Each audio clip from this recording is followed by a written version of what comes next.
like we matter in international development now, or international play. In global markets. In global, thank you. We have to understand this is what I'm telling you. Now listen to this. Anything in Gambia, it will be so minimal that it's useless for even a drug dealer to invest in there. 3 million tons of cocaine. No, you're talking about $500 million.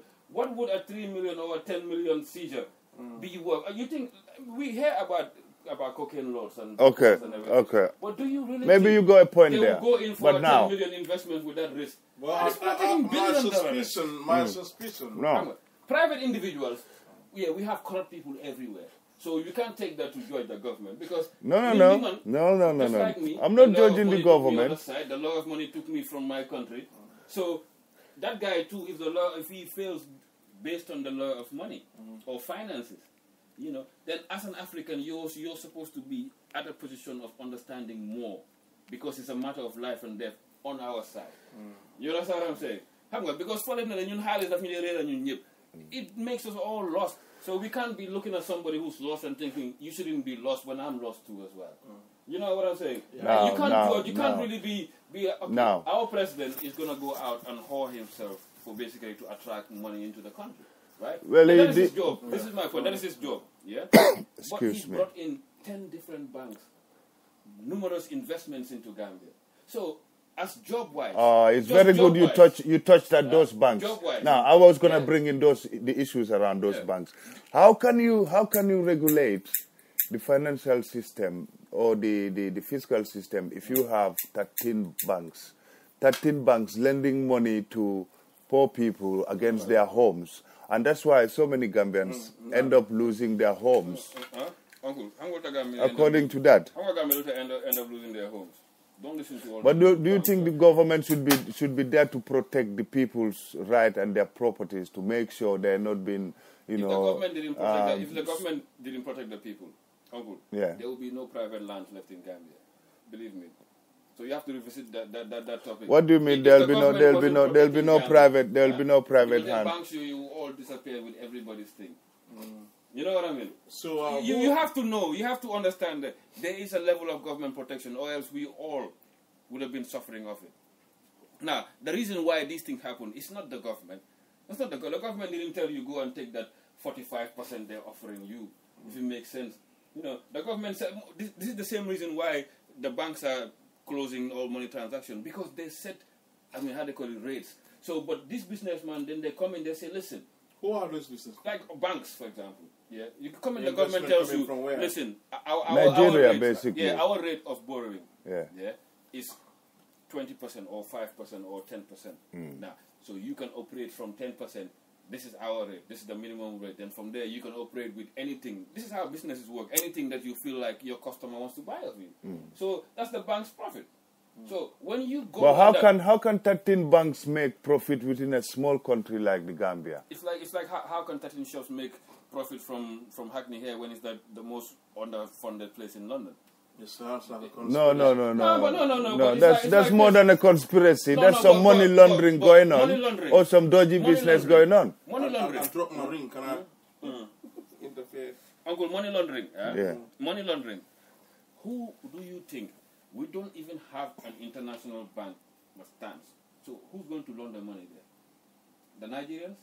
Well, it's to pump it into Dalasi and then convert it into some other currency, foreign currencies. We don't even have foreign currency in our country. No, but you our can have... business people don't even have foreign... That's what I'm saying about £10,000 to Gambia.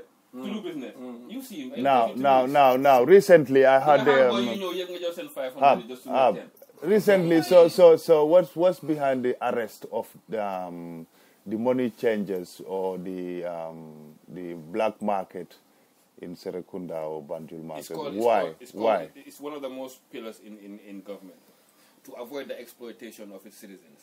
It's very, very important for every government to uphold that law, to make sure that the citizens of that country are not being exploited. How can they? Every government's right. Now, listen, this is what I was telling you about. When it comes to foreign exchange, you have to understand, with a country that is dependent on imports, foreign exchange plays a very important role. Because, your foreign exchange is what you use to buy your imports. Now, if the foreign exchange is too high, it means the prices go up. Yeah. Understand now?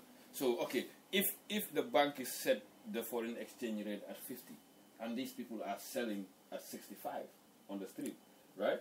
I mean, you can say it's their right, business-wise, it's their right. Nothing tech. It depends on him. He is the one that he has the right to choose what to buy, because everyone. I mean, remember, we all come from a democratic country. We all allow the right to choose where we want to buy from. But this is a case where most people go there because you're offering them more money to buy them. Okay, the guy that you're buying the pound from, he's making a killing. It's good on his side. But what about the business? What about the people that have to buy the products?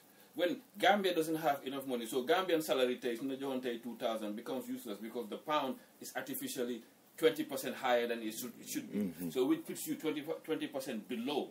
Now, if you're a Gambian in that situation, who is going to be your protector?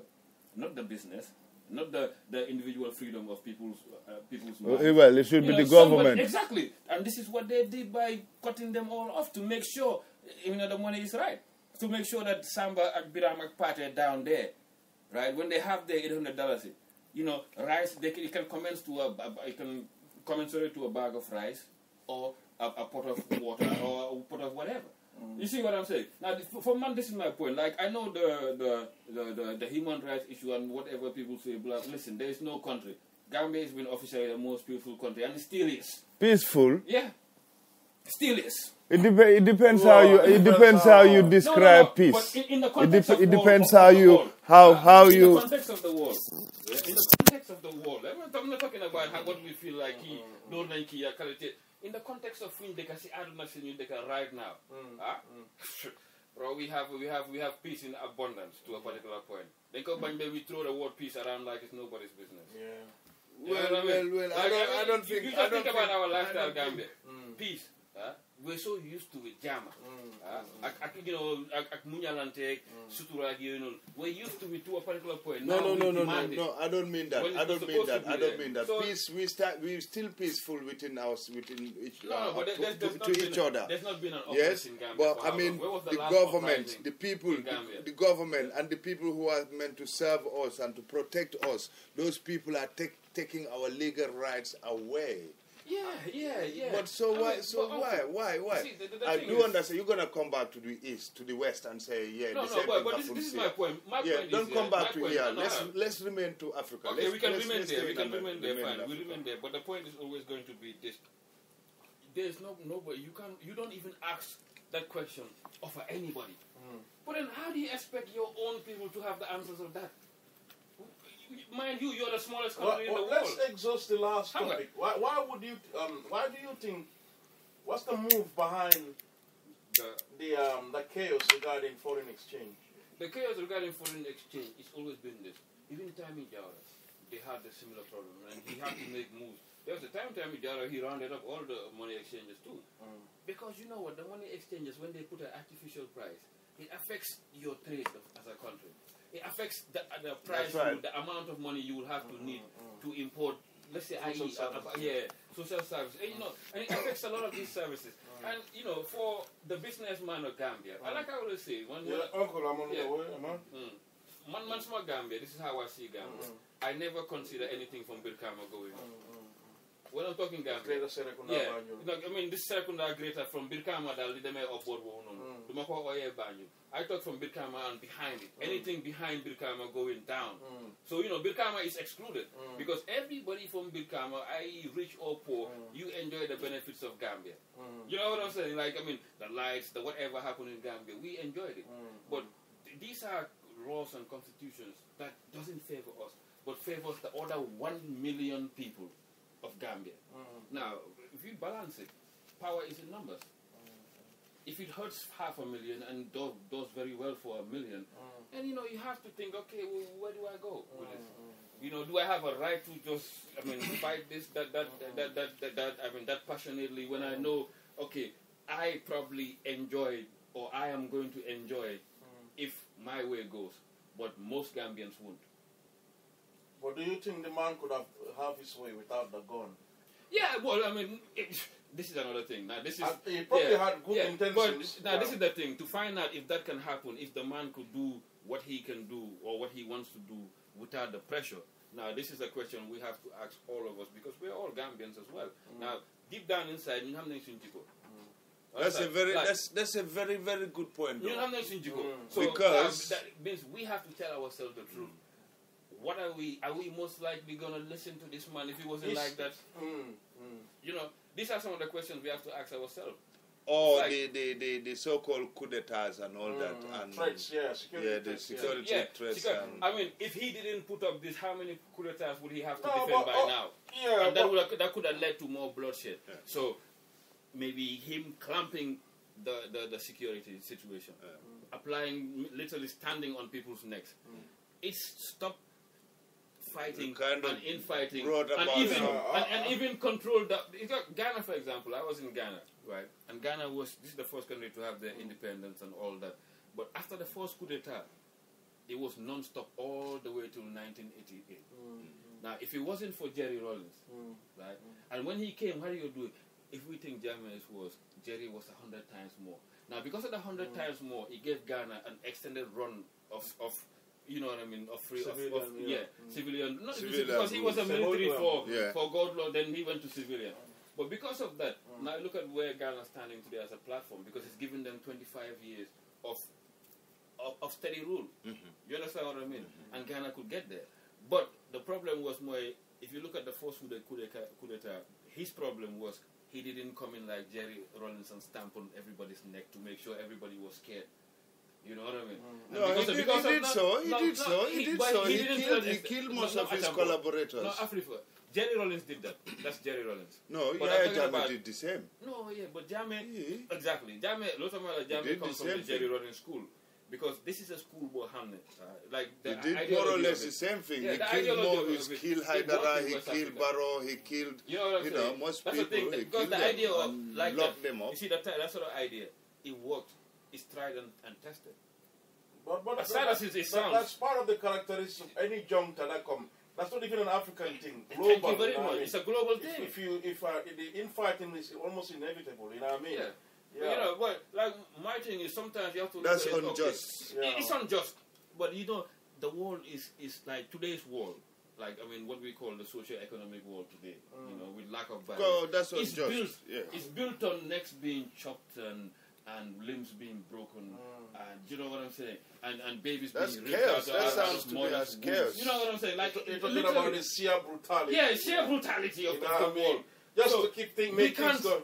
We can't want to live in a world that is totally different from what is existing on the universe.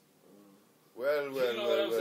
No wonder there's chaos. This is why I always tell you. I said if I was a Gambian president, I wouldn't give a rat's ass about anybody. Every day I step out of that country is to make sure I bring food back for my babies, which is my citizens.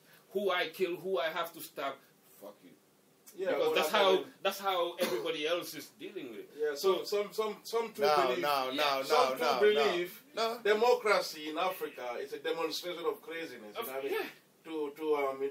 To start moving things and for the benefit of the people, you have to be a so-called dictator. You know what I mean? You have to look back to some of our history. Our rulers. We've never had non-dictators. The woman just when let me tell you before we're talking about our traditional rulers or traditional African rulers. All of them were dictators. Like from Maba Jahu going all the way down to Sundiata Keita. Like I mean, if we think today's dictators, African dictators were wars, let's just glance back. It's always been that because listen, democracy is not ours, so it's not a doctrine that is ingrained in us. You know, our bente. That's why we look at elders, seniors like this, because we always need a figurehead. Yeah, you know? That's why respect is so key to us. You know, that's democracy actually. Yeah, thank you. That is democracy. Democracy itself. But the problem we have right now is we're being told that we have to be a certain way. Now, in order to be like socio-economic democrats like the rest of the world today, it takes a certain level of work. Now, the Europeans went through the industrial revolutions and stuff like that. Now, Africa, we are skipping it. Understand that? We're not going to have no industrial revolution because we come at a different generation now. We're not going to learn how to build cars. We buy cars. So our development is different. Because things are So what about, no, what about the new technology emerging from Ghana?